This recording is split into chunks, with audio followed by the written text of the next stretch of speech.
Genesis chapter 34.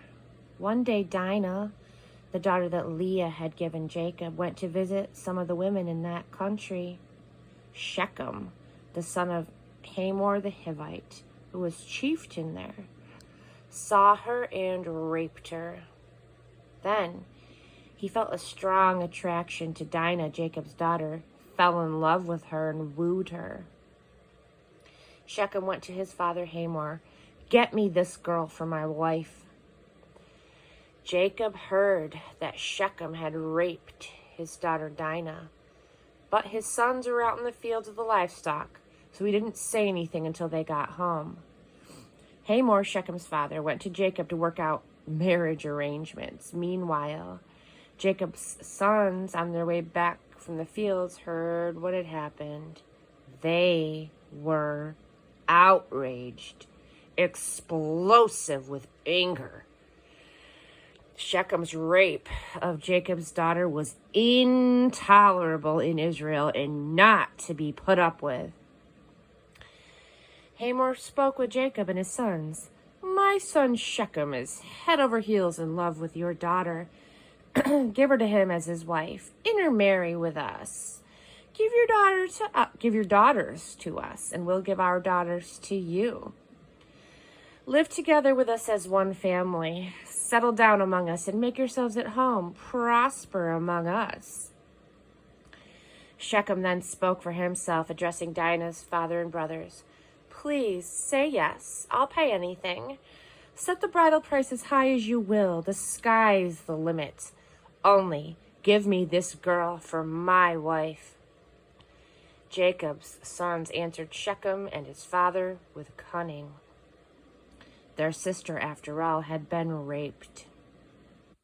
They said, "This is impossible. We could never give our sister to a man who was uncircumcised. Why, we would be disgraced. The only condition on which we can talk business is if all of your men become circumcised like us. Then we will freely exchange daughters in marriage and make ourselves at home among you and become one big happy family.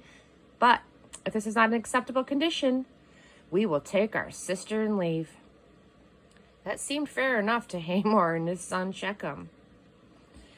The young man was so smitten with Jacob's daughter that he proceeded to do what had been asked. He was also the most admired son in the father's family and his father's family. So Hamor and his son Shechem, they went to the public square and spoke to the town council. "These men like us. They're our friends. Let them settle down here and make themselves at home. There's plenty of room in the country for them. And just think, we can even exchange our daughters in marriage. But these men will only accept our invitation to live with us and become one big family on one condition, that all of our males become circumcised just as they themselves are." This is a very good deal for us. These people are very wealthy with great herds of livestock, and we're going to get our hands on it. So let's do what they ask and have them settle down with us. Everyone who was anyone in the city agreed with Hamor and his son Shechem. Every male was circumcised.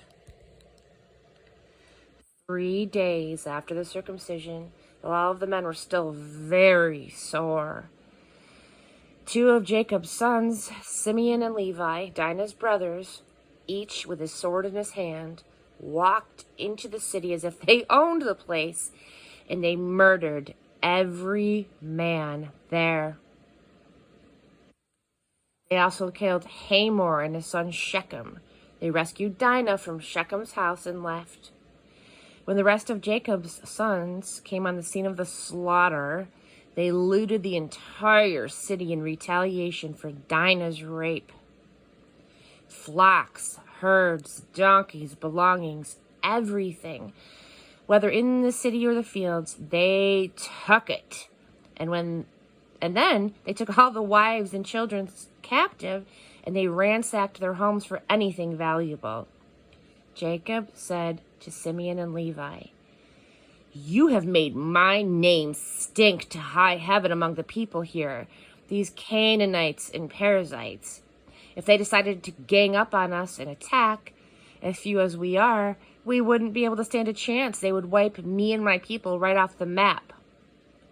They said, "Nobody is going to treat our sister like a whore and get by with it."